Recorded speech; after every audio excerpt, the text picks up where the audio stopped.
Here to talk about parenting and how to grow together while your kids are growing up and beyond that. And so I would love for people to put questions in the comment section, and I will try to get to them as best I can. And yeah, so I'm glad you're here. So I apologize to any of my clients who heard this story yesterday because I think I talked about it yesterday on a group call. But we were talking about how apologizing and all sorts of things. But anyways, regardless, I was saying how when my daughter Kylan was I don't know, she maybe was 4 or 5 years old, and I gave her trouble. I got upset with her for something earlier in the day, and later, as I kind of thought about it, I thought, oh, I don't think I handled that very well. So when I was putting her to bed that night, I said to her, you know, honey, I'm really sorry that I got upset with you like that. I shouldn't have, and whatever. I kind of apologized to her, and and as part of that apology, I said to her, Kai, when you were a baby and mommy and daddy brought you home from the hospital, they didn't give me a book about, how I could take care of you. And she turned to me like with complete shock and dismay on her face. And she said, were they supposed to? So I laughed so hard, of course, because there's this cute little girl completely wondering if I needed to like run back to the hospital and get the book because she was thinking, Mom, like, I think you're doing it wrong.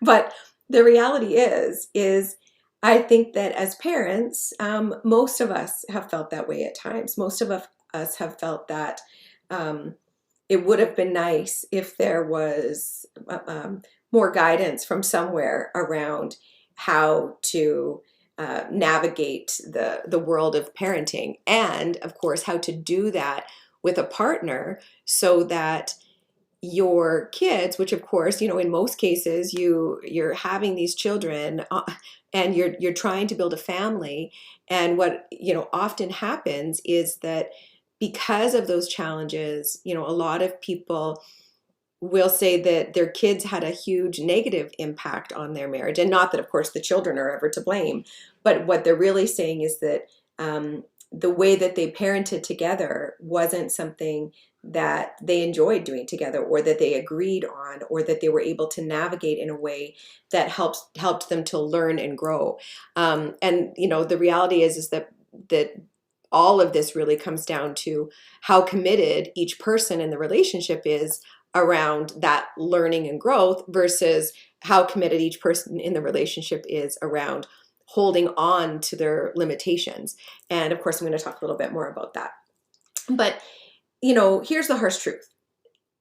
The ease with which you move through your journey as a parent and as a partner will be highly dependent on which parts of you allow to lead you. So, if you've read When Marriage Needs a Miracle, I kind of describe it as your crazy self or your spirit self.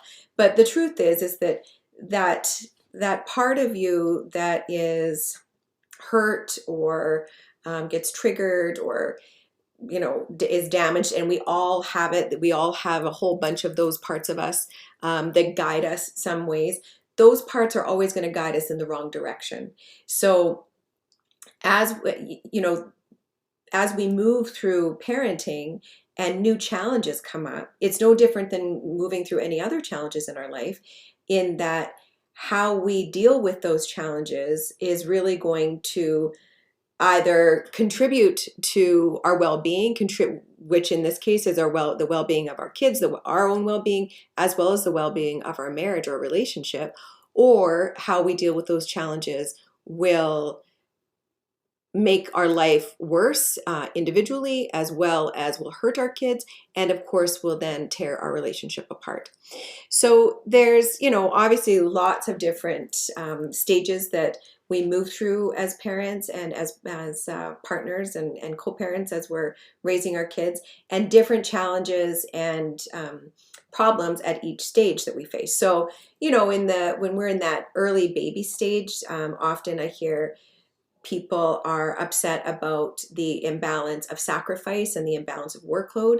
So that's a huge thing, right? So and don't come at me. I know that lots of men stay home too, but I'm talking about, what's still the biggest majority of situations in North America, which is that women take on, the large majority of the sacrifice, and in many cases, the large majority of the workload. Interestingly, the research is still showing that even when women are working full time, even when women are making more money than their partner, they still take on the majority of the workload. So that just fascinates me, and it's going to be really interesting to see sort of this next generation of women as they start to have children, how that changes or evolves, or if it changes or evolves. But definitely that baby stage is where we start to get introduced to these little, for a lot of couples, these little breaks in connection. And I'm going to talk a little bit about some really practical tips you can use to help so that that stage doesn't break you the way that it does for so many couples. Of course, then we move on to the teenager stage, which people love to make lots of jokes about teenagers. The truth is, teenagers simply reflect back to us basically the consequences of how they've been treated and what they've been exposed to. So if you're a parent, and it's unfortunate when we start to learn this when we already have teenagers and we can't go back to them being 3 years old. So I say this for anyone listening who, is in that little kid stage or the baby stage, and you get to start with lots of knowledge. If you are a parent who yells at your kids, who's disrespectful towards them, who is really critical of them, blames them for lots of stuff, and kind of doesn't really try to accept them for who they are, don't be shocked when you have a teenager who then reflects that back to you, because this teenagers really are an indicator of you reap what you sow. And same thing goes for, even if you're not somebody who yells and screams at your kids, maybe you're just somebody who avoided conflict with them. You're going to then have a teenager who probably is going to avoid conflict, and that might drive you nuts if they let people walk all over them or whatever. So again, at the teenager stage, rather than continuing down the same path you've gotten to, when you start to see something show up in your teenagers that you're going, oh my gosh, why are they behaving this way? The question is to really get curious about where the behavior is coming from, and take a look at yourself and how you behave, how you've behaved around them or to them, or what they've been exposed to. And how the same thing goes for your partner. And then start to see, how can we shift as parents, or how can I shift as a parent?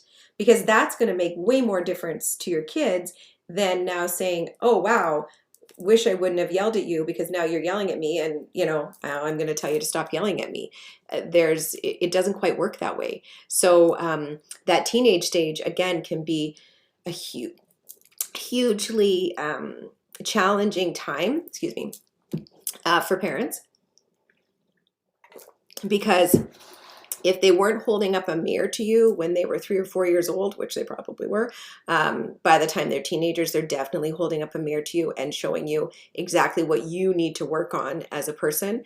And you can either take that as an opportunity for growth as an individual and as parents, or you can make it worse by digging in and holding on to your limitations, as I said, which is just going to further disconnect you from your kids, as well as creating more problems between you and your partner.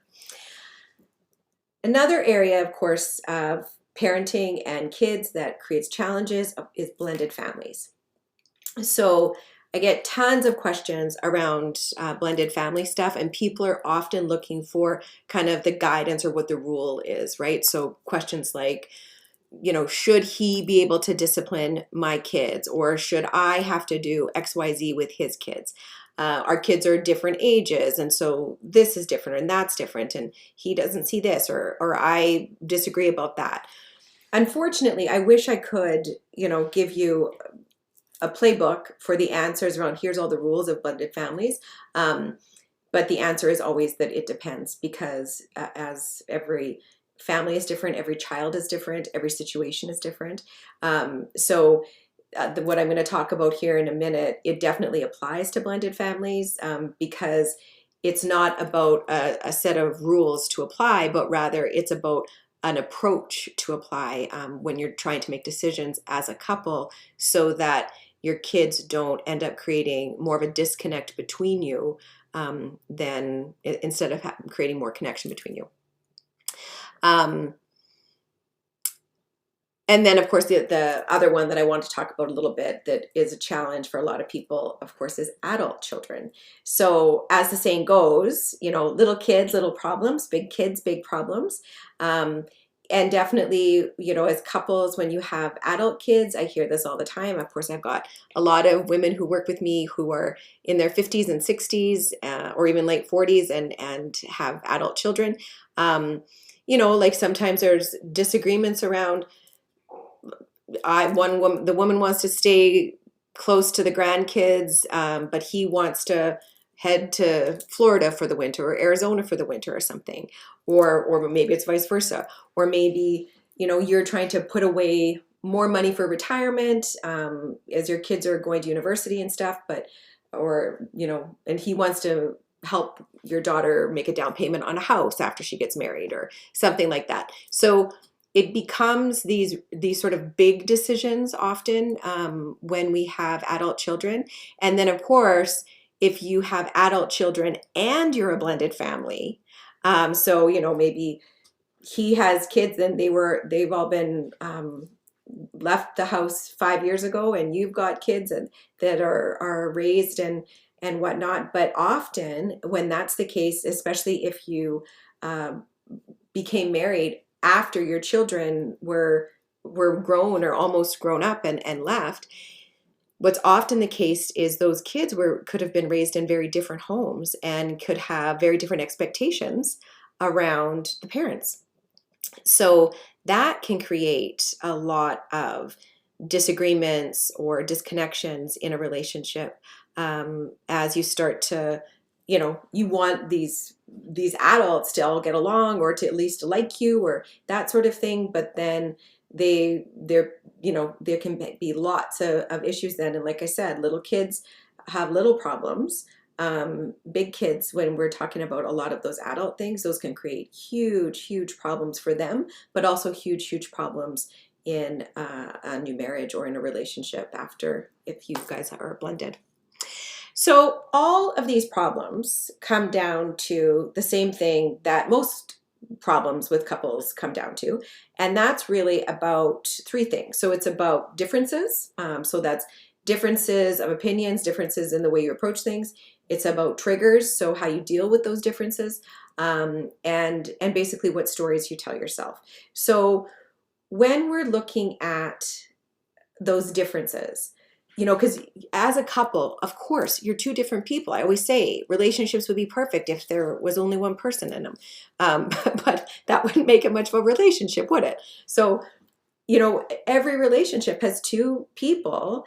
And often, especially if you get together when you're young, things feel very easy because all the ways that you're different, all the things that you need to make big decisions about haven't come up yet.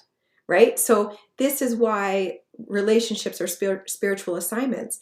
There's always going to be a potential for conflict, or a potential to grow and expand together.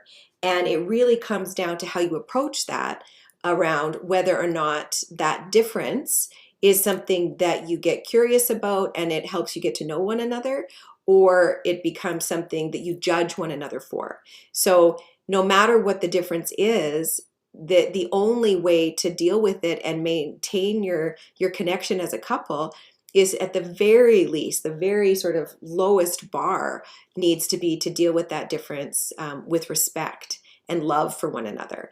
And unfortunately, because of triggers, which is what I'm going to talk about next, we often don't deal with differences in that way. And instead, we let our triggers take over, those parts of us that are not guiding us in the right direction.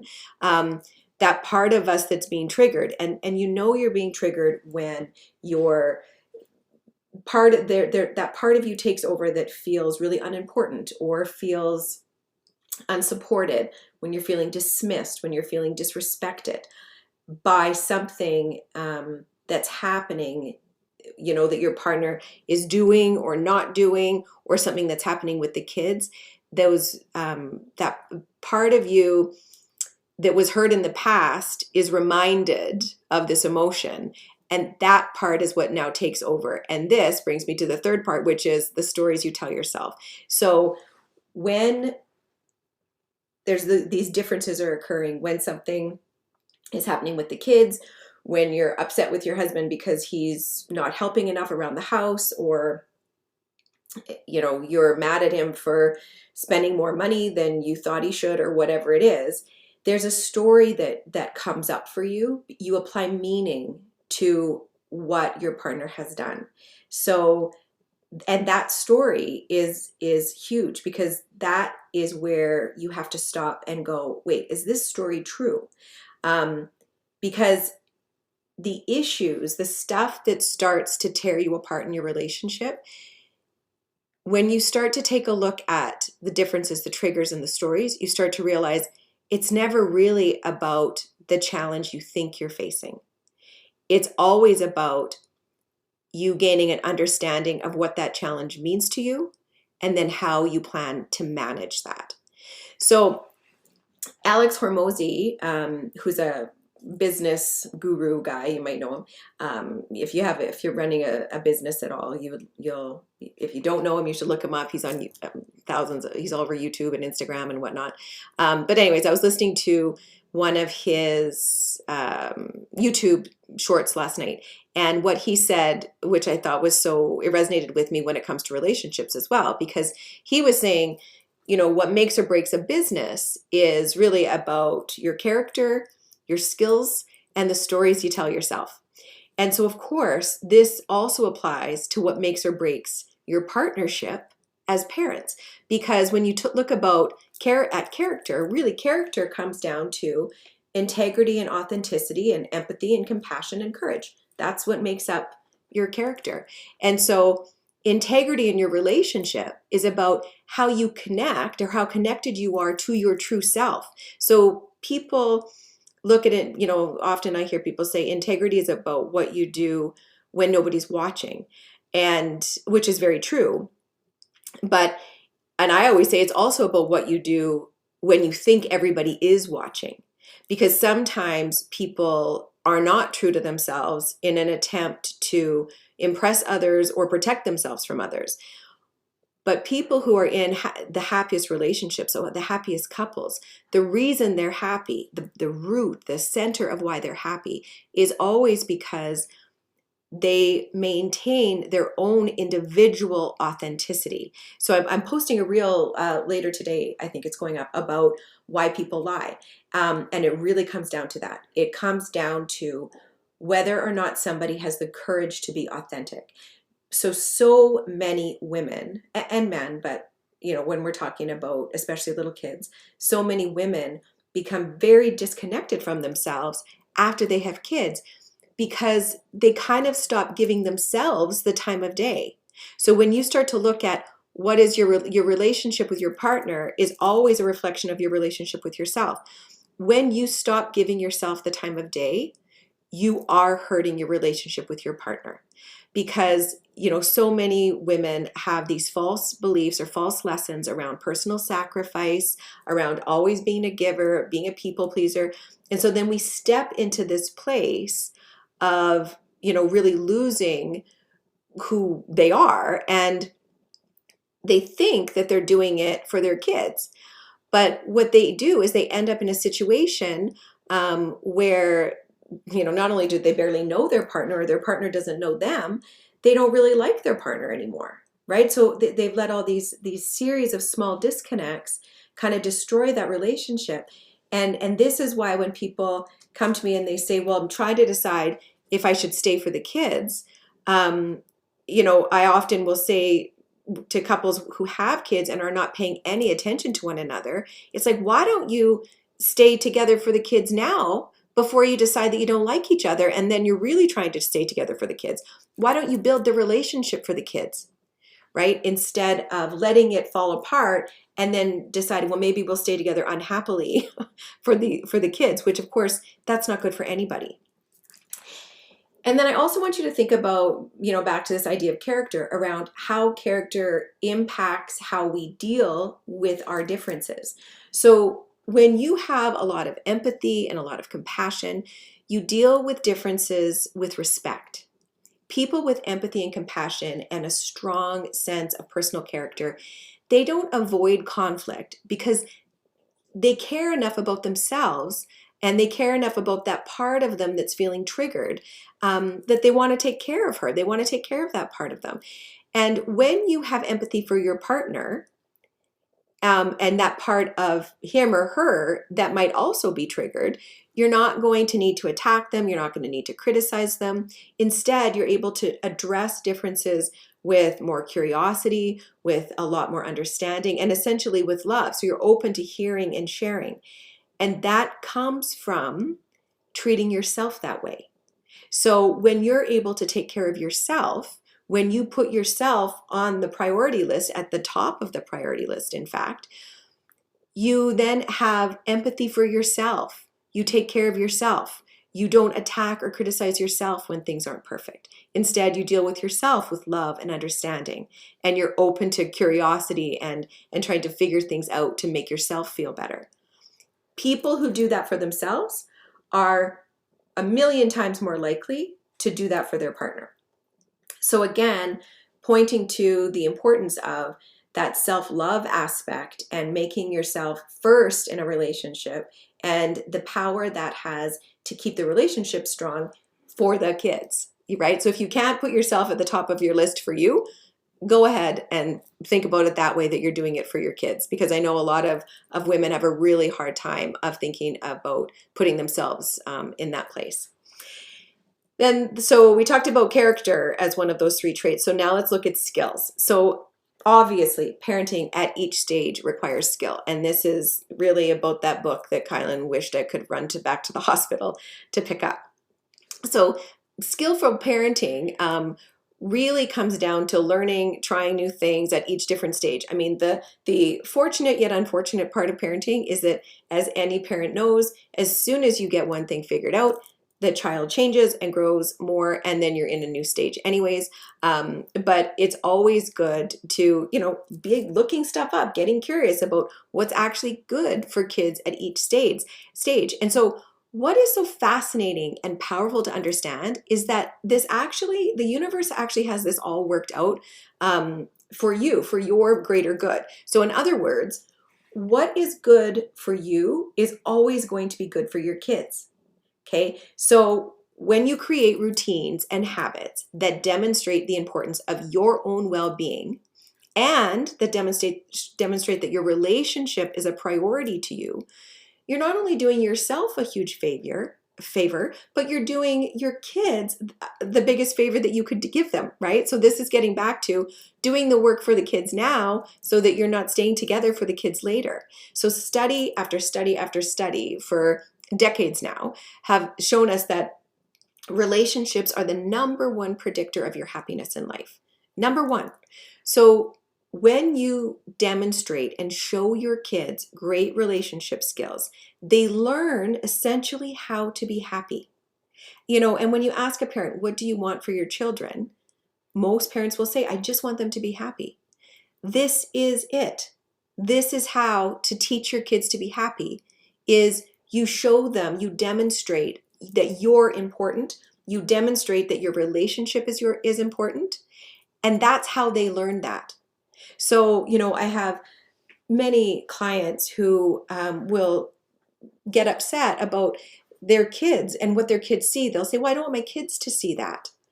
And, the relationship has gotten to a point in many cases that their kids are seeing them unhappy. They're, and even if you're not fighting around your kids, it's very difficult to demonstrate a loving, kind relationship if you're not feeling that way with your partner.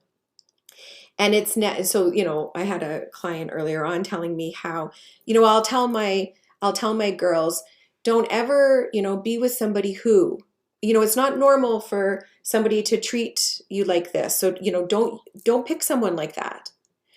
But I promise you, words are cheap. Words teach your kids very little.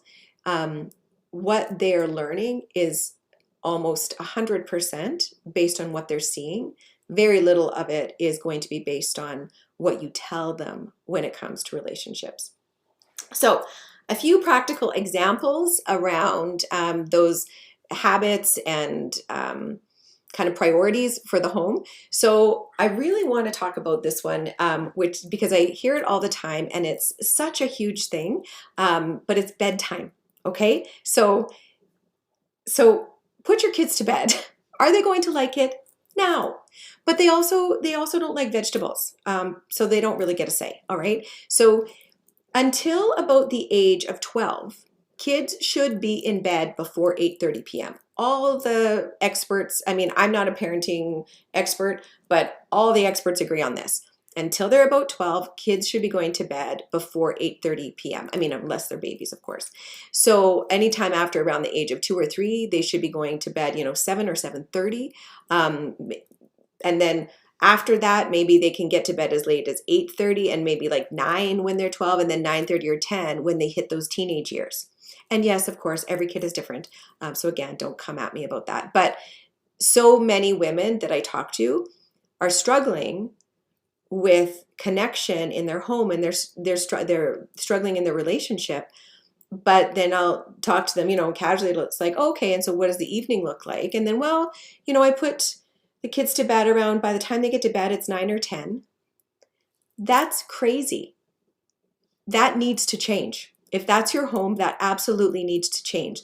To put that into perspective, when you have kids, if you are not putting them to bed, if they're 3, 4, 5 years old and they're not going to bed till 9 or 10 p.m., if you continue that and they're not going to bed, until they're on their own, basically putting themselves to bed, at, whatever age that is, you're essentially having like almost no evening to yourself or with your partner for a decade or more. And that's completely not necessary. And it's not good for your kids, and for all the reasons that I just said. So not only is it not good for them because they need more sleep and they need to be going to bed earlier, but it's not good for them because it's not allowing you and your partner to continue to have a relationship together, an intimate, and it's not just about a sex life. It's about that intimate time that you have where you get to connect together.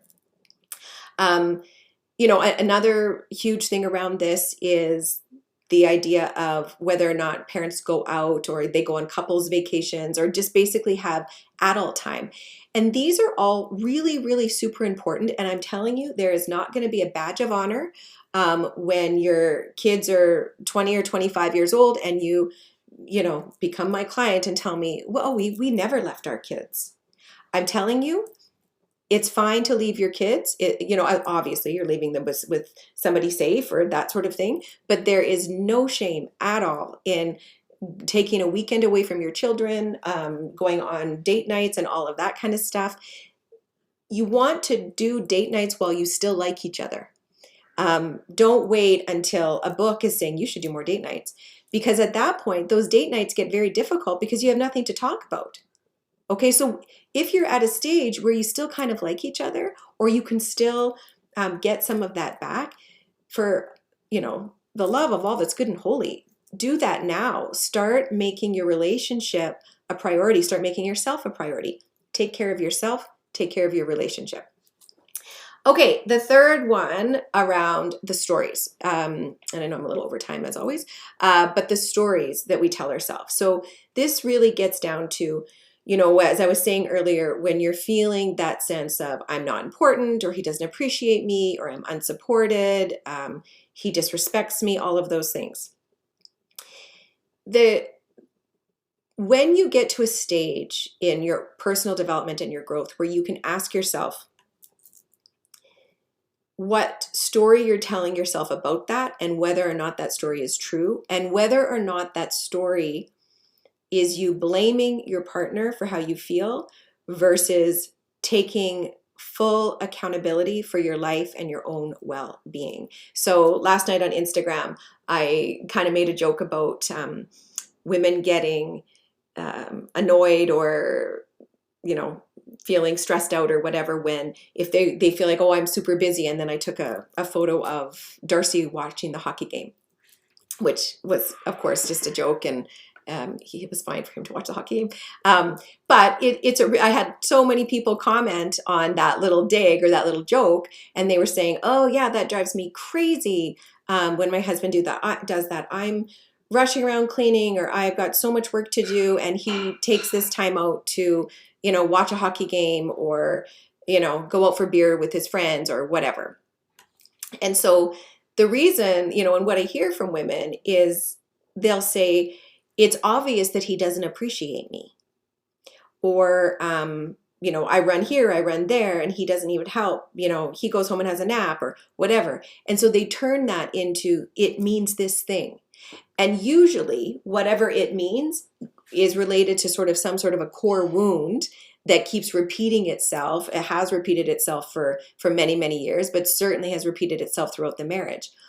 When you're able to identify what that is and start to go, okay, so does it really mean that he doesn't appreciate me? Or does it just mean we're different and he just wants to watch a hockey game? Or does it just mean that he doesn't, maybe, after 20 years of marriage and all these other disconnections and arguments we've had, he doesn't even know how to express the appreciation. We often make jokes about women who will say, well, I want them to help, but then as they help, they get, told, well, don't do it that way, or, you're doing it wrong, or whatever. And so there's all sorts of things that are actually going on. And when we blame and take for 100% truth the stories that we tell ourselves about what's happening, we do ourselves a huge disservice, because what that is arguing for our limitations, or holding on to those limitations as facts, as gospel, rather than questioning that and getting curious about what's actually going on with me. I had a client, this is a great example, the other day, talking about they had gone someplace, and she said, whatever had happened, let's say it's, he went out for beers, whatever it was. And she said, it just drove me crazy because he just doesn't appreciate me.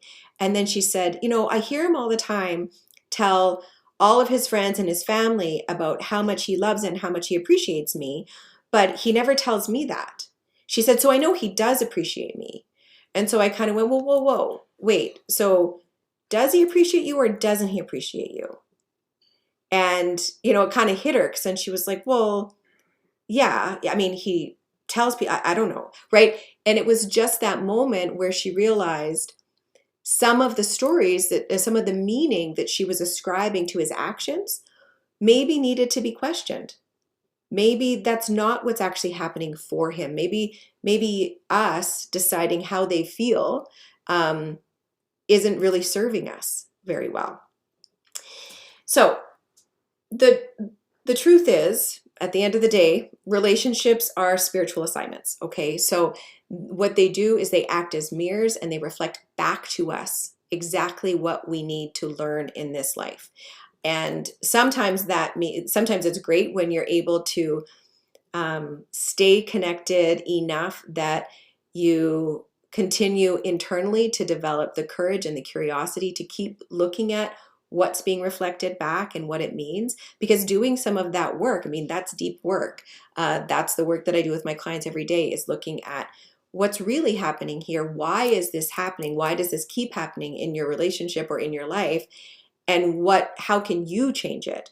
Because I promise you, when you are constantly looking at your partner to change how they show up, It's a very difficult path to happiness, and it'll just never get you there. When you start doing the work and looking at, why have I attracted this into my life? What's being reflected back to me right now through my children, through my finances, certainly through my marriage? What can I learn from this, and how can I show up differently for myself so that what's showing up around me starts to change? That's the only way that your relationship changes and your life changes, is when you start to do the work to change. All your relationships, your relationship with yourself, your kids, your partner, require compassion and empathy.